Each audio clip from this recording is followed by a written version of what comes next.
Hola muchachos, hoy en esta clase de sistema de abastecimientos vamos a conversar mi compañero Ray Rosales y mi persona Victoria Matute sobre los tanques de concreto.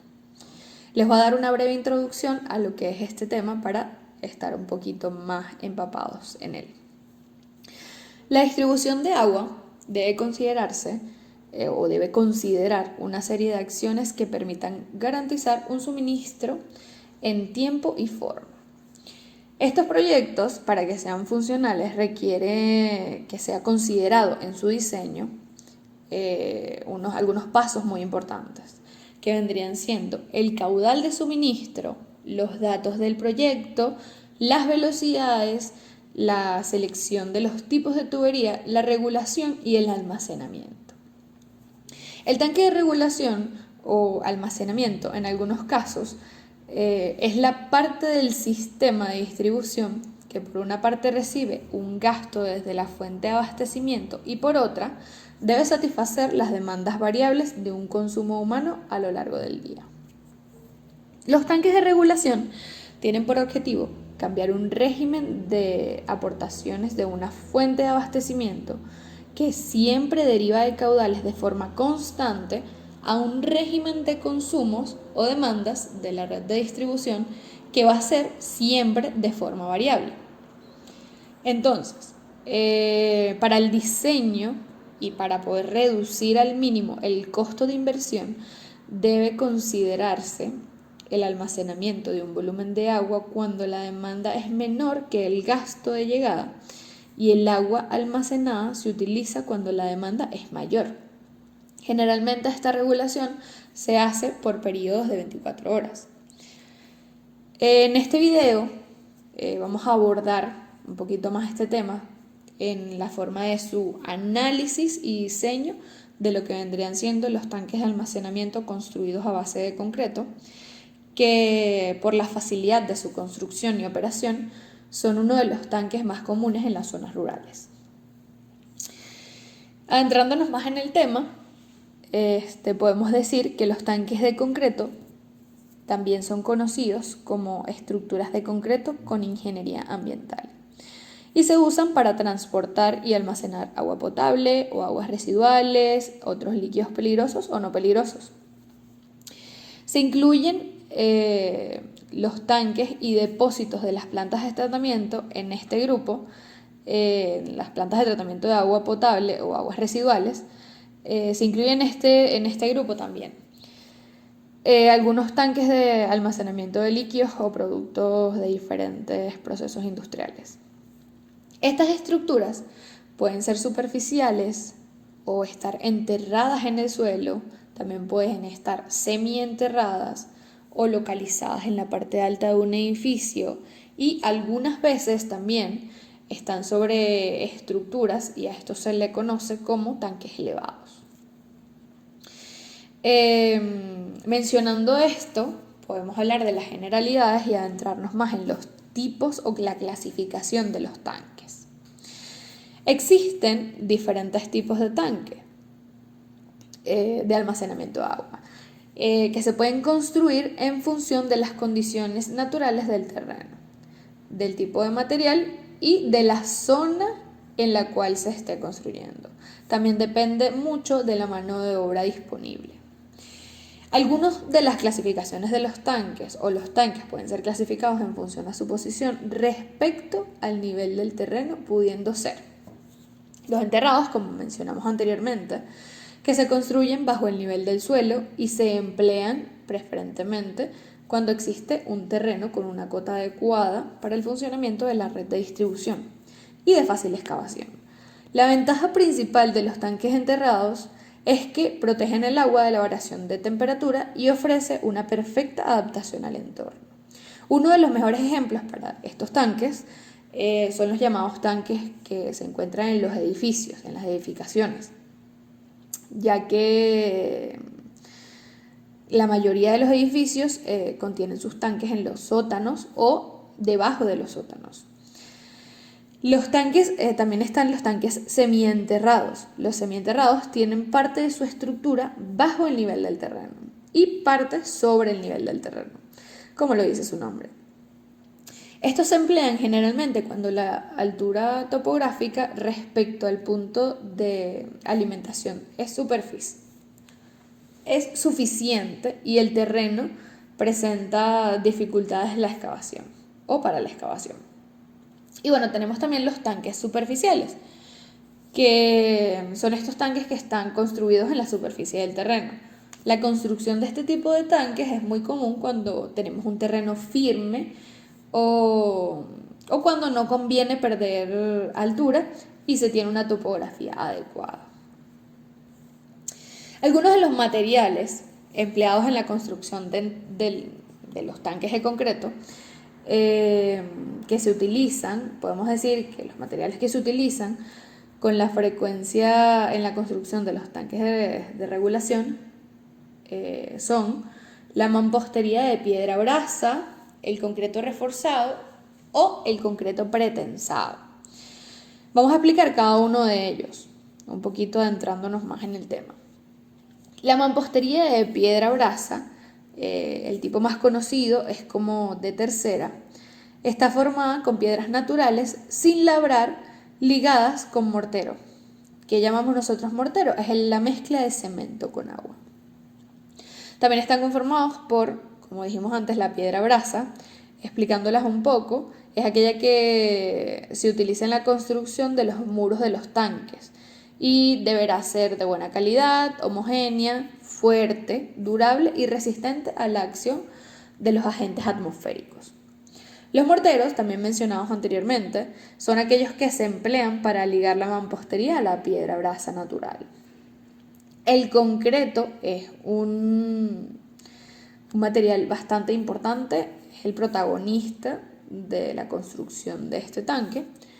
Que es un material compuesto que consiste esencialmente en un medio aglutinante en el que se encuentran partículas o fragmentos de agregados, que en este caso nuestro aglutinante vendría siendo la mezcla de cemento y agua.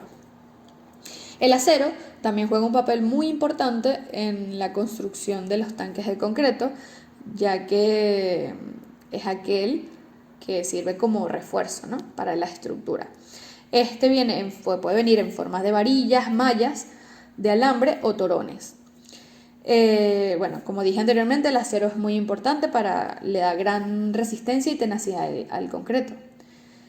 Los tipos muy comunes, es un tipo muy común de refuerzos para estructuras no pretensadas, ya que son barras corrugadas, laminadas en caliente o mallas de alambre.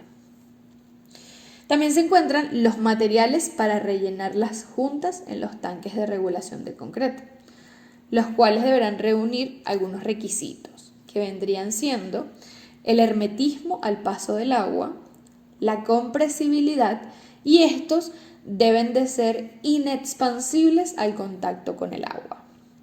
Como vemos acá en la diapositiva, podemos observar abajo en las imágenes algunos de los pasos mencionados anteriormente. Podemos encontrar la piedra brasa, el acero, el acabado final de la construcción del tanque. También es muy importante tener en cuenta lo que es la localización de los tanques, dónde vamos a ubicar el tanque. Entonces, la ubicación y nivel del tanque, este debe ser fijado para garantizar que las presiones dinámicas en la red de distribución se encuentren dentro de los límites de servicio. El nivel mínimo de ubicación se fija para obtener las presiones mínimas y el nivel máximo se establece por la resistencia de las tuberías de la red de distribución. La presión dinámica de la red debe estar referida al nivel del agua mínimo del tanque, mientras que la presión estática al nivel de agua máximo.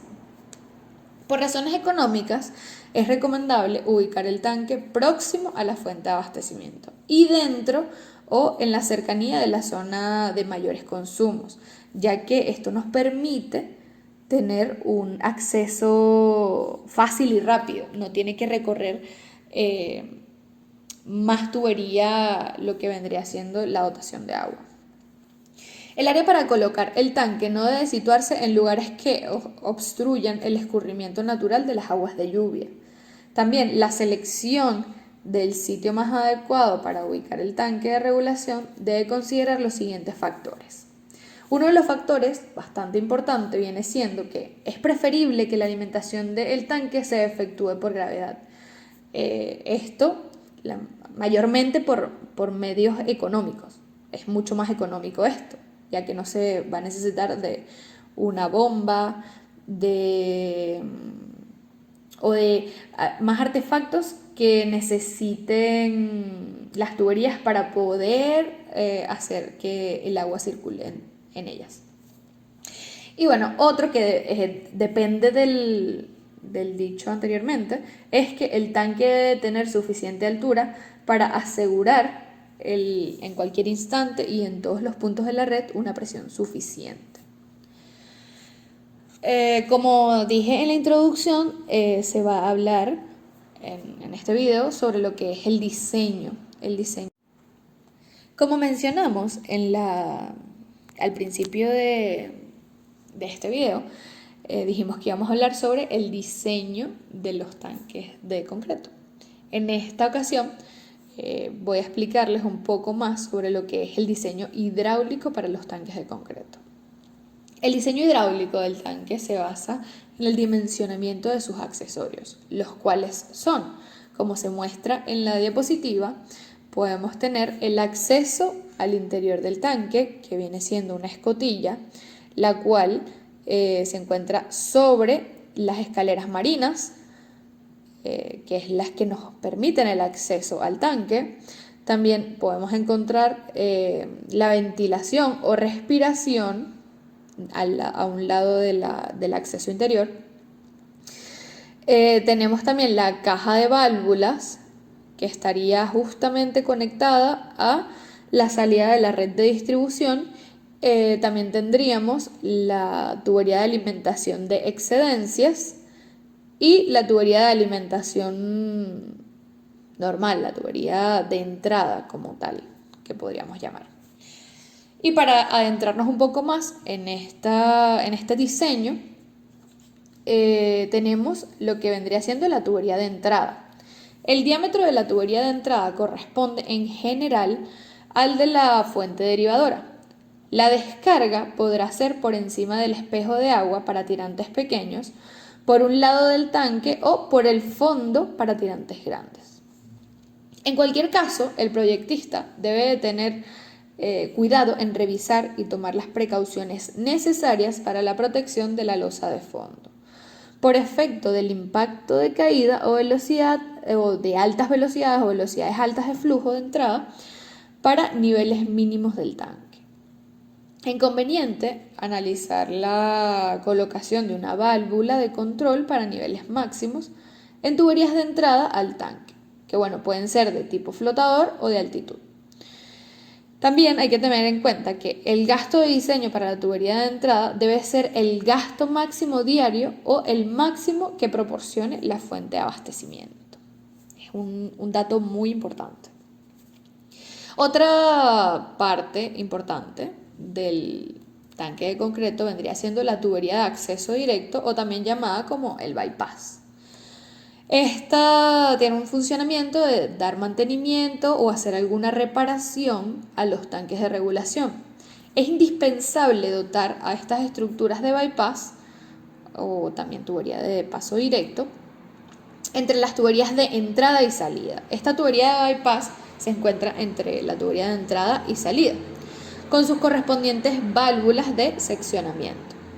El gasto de diseño de las tuberías de salida será el gasto máximo horario. Por otra parte, está lo que vendría siendo la tubería de salida. ¿Qué es la tubería de salida? La tubería de salida es aquella que puede estar ubicada en una de las paredes del tanque o en la losa de fondo. El tanque, que tiene una superficie suficientemente grande o tuberías de salida de gran diámetro, resulta más conveniente que esté ubicada al fondo del tanque, como se observa en la imagen. ¿Por qué? Que esté ubicada al fondo del tanque. ¿Por qué eso es importante? Es importante porque para niveles bajos en el tanque el gasto de extracción puede manejarse en forma más eficiente. en una salida lateral. Las salidas cuentan con varias estructuras de función específica, ¿no? Como se observa en el dibujo, la imagen que podemos observar, tenemos que la número 1 vendría siendo, el número 1 que dice tubo de acero, vendría siendo parte de la salida, de la tubería de salida. Pero la tubería de salida está conformada por varias otras características o otra parte del diseño del tanque, ¿no? Como podemos ver aquí, también está la parte de la caja de válvulas, ¿no? La válvula de selección, que podría ser de tipo de compuerta, y la junta flexible. Siguiendo el mismo orden de ideas, a continuación hablaremos sobre las cajas rompedoras de presión. Primero, tendremos en cuenta cuál es la función principal o qué es una caja rompedora de presión. La función de una caja rompedora de presión no es más que la de permitir que el caudal descargue en la atmósfera, reduciendo su presión hidrostática a cero y estableciendo un nuevo nivel estático. Generalmente las cajas rompedoras de presión se pueden construir de mampostería de cemento con o sin válvulas de flotador. Cuando la alimentación al tanque sea por gravedad y como parte de las instalaciones del bypass, se colocará una caja rompedora de presión, con el objeto de mantener la presión estática en las líneas de salida a la misma cota que la generada con los niveles dentro del tanque. Esta caja puede eliminarse si al revisar las condiciones de las tuberías de salida y de las redes de distribución abastecidas por el tanque, se determina que éstas pueden absorber el incremento de presión estática producida por la operación del bypass. La caja rompedora debe incluir una obra de excedencias y válvula para controlar el flujo de entrada. Se recomienda instalar por lo menos una válvula de mariposa en la línea de entrada a la caja. Ahora hablaremos sobre el desagüe de fondo. En muchas casas y edificios se utilizan tanques elevados para almacenar una reserva de agua y aportar presión. Estos depósitos elevados, también llamados tanques domiciliarios o tanques cisternas, requieren un mantenimiento periódico para evitarnos problemas de salud, por lo que son de gran utilidad estos desagües de fondo, ya que se acumula una capa de residuos que vienen en el agua, producto del asentamiento de toda esta materia que viene por las tuberías y por las redes de suministro. En caso de una fuga o reparación, los tanques se vaciarán a través de las líneas de salida, que son las tuberías de mayor diámetro. El volumen último remanente se extraerá en función del tiempo requerido para la reparación del tanque. Generalmente, se pueden considerar un tiempo de 2 a 4 horas para el vaciado de este remanente, aunque este lapso puede variarse en función de las condiciones particulares de cada caso. El desagüe de fondo lleva una serie de estructuras de función específica, al igual que la salida. En el gráfico que se muestra podemos ver todas las partes del desagüe de fondo, teniendo un tubo de acero, un codo de acero de 90 grados, el tubo de acero con anillo de empotramiento, la brida de acero, la válvula de seccionamiento tipo compuerta, tubo de acero con un extremo biselado y el otro liso, y la junta flexible. Todo este mecanismo funciona en conjunto para realizar lo que es el mecanismo del desagüe de fondo. Seguimos con las tuberías de demasías. Las tuberías de demasías se instalan principalmente en forma vertical en el interior del depósito y adosada a las paredes del mismo, con el propósito de impedir la entrada de roedores y animales en general que puedan obstruir el ducto. El tubo vertedor estará dotado en su parte inferior de una trampa hidráulica que además proporciona un colchón amortiguador para efectos del impacto de caída del flujo de excedencia. En algunos casos se proyecta la instalación con salida horizontal y bajada a 60 grados. Es conveniente unir las líneas de descarga de excedencias, desagüe de fondo y aguas pluviales para tener una descarga general. En la figura mostrada podemos ver el tubo y sus componentes. El tubo en forma vertical y también tenemos el tubo a 60 grados, como se indica. También vamos a ver el análisis y diseño estructural. El diseño estructural del tanque de amortiguamiento debe considerar las dimensiones adecuadas de cada una de sus partes que aseguren su buen funcionamiento, así como analizar las que actúan sobre él y definir el material de refuerzo necesario para amortiguar los efectos de las cargas que actúan en cada uno de sus elementos. Estos tanques pueden ser postensados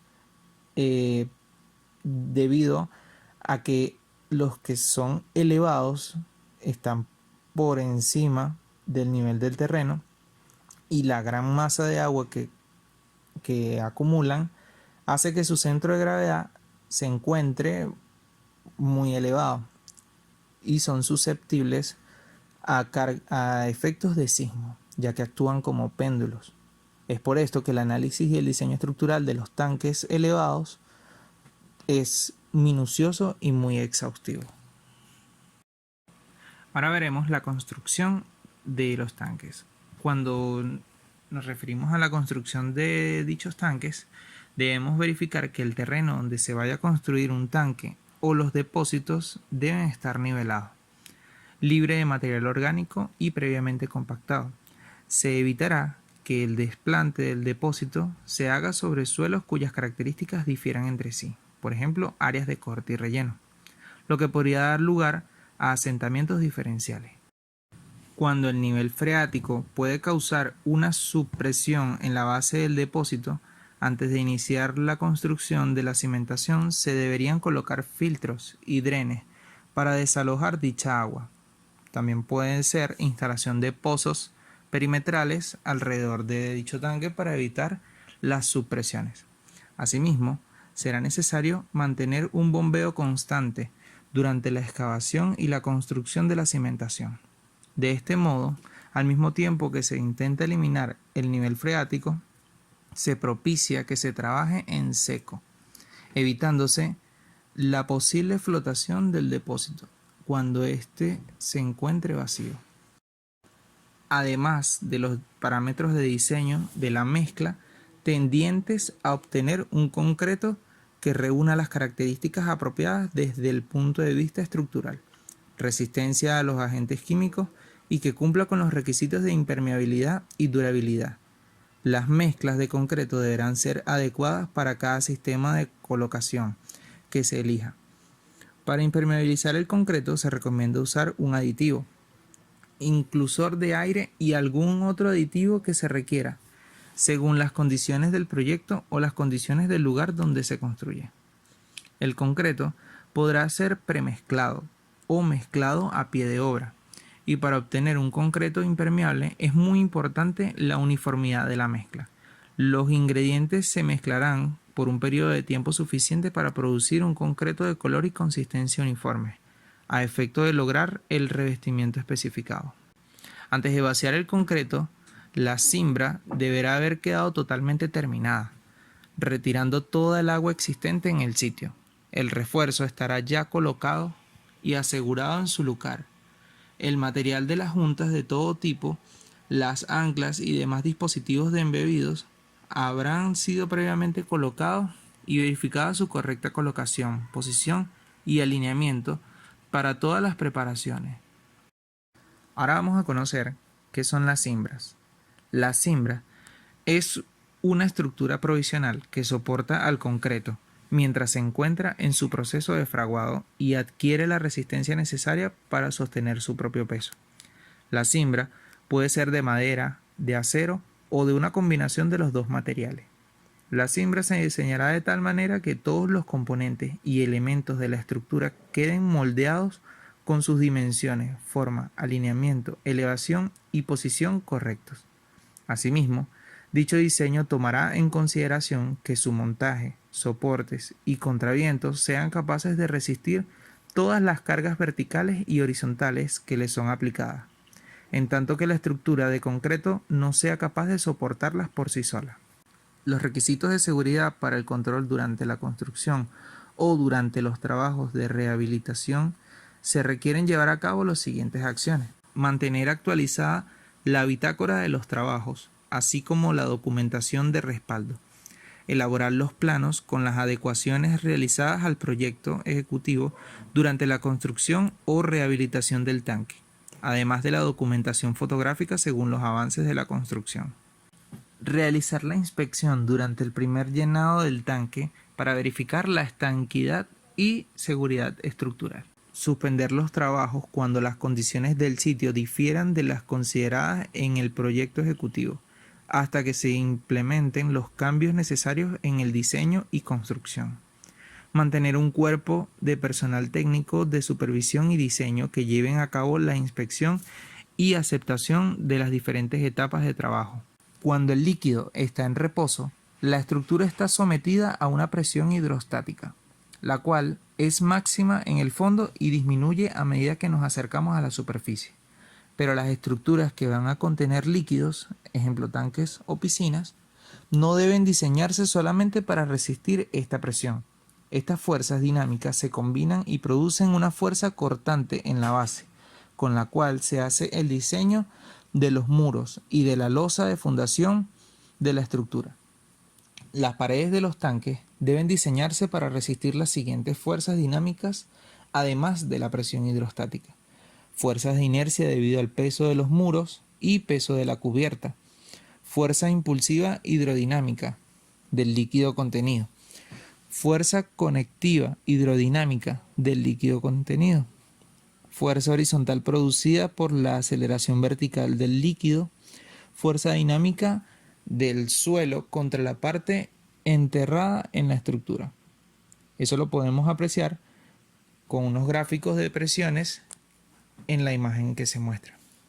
Estas fuerzas dinámicas se combinan y producen una fuerza cortante en la base, con la cual se hace el diseño de los muros y de la losa de fundación de la estructura. Las fuerzas de inercia, debido al peso de los muros y de la cubierta, corresponden a fuerzas horizontales debido a su propio peso. Durante un sismo, un porcentaje del peso propio de estos elementos se convierte en fuerzas horizontales. Durante un sismo, la masa del líquido contenido en la estructura comienza a oscilar de un lado para otro, produciendo dos fuerzas sobre las paredes de la estructura: la fuerza conectiva y la fuerza impulsiva. Una parte del líquido, el de la parte superior, produce una ola que empuja las paredes de la estructura en su parte superior y es llamada la fuerza conectiva. La mitad de la fuerza conectiva se aplica perpendicularmente en uno de los muros y la otra mitad en el muro opuesto. Este es el caso de estructuras rectangulares. La masa de líquido de la parte inferior produce la fuerza impulsiva, que empuja la parte inferior de los muros de la estructura. Los muros del tanque en su parte inferior se mueven conjuntamente con la fuerza impulsiva, como respuesta al movimiento sísmico. La mitad de la fuerza impulsiva se aplica en uno de los muros y la otra mitad se aplica en el muro opuesto. Tanto la fuerza convectiva como la fuerza impulsiva tienen su aplicación a cierta altura de la base del muro y su tamaño será más grande o más pequeño dependiendo de la intensidad del movimiento sísmico.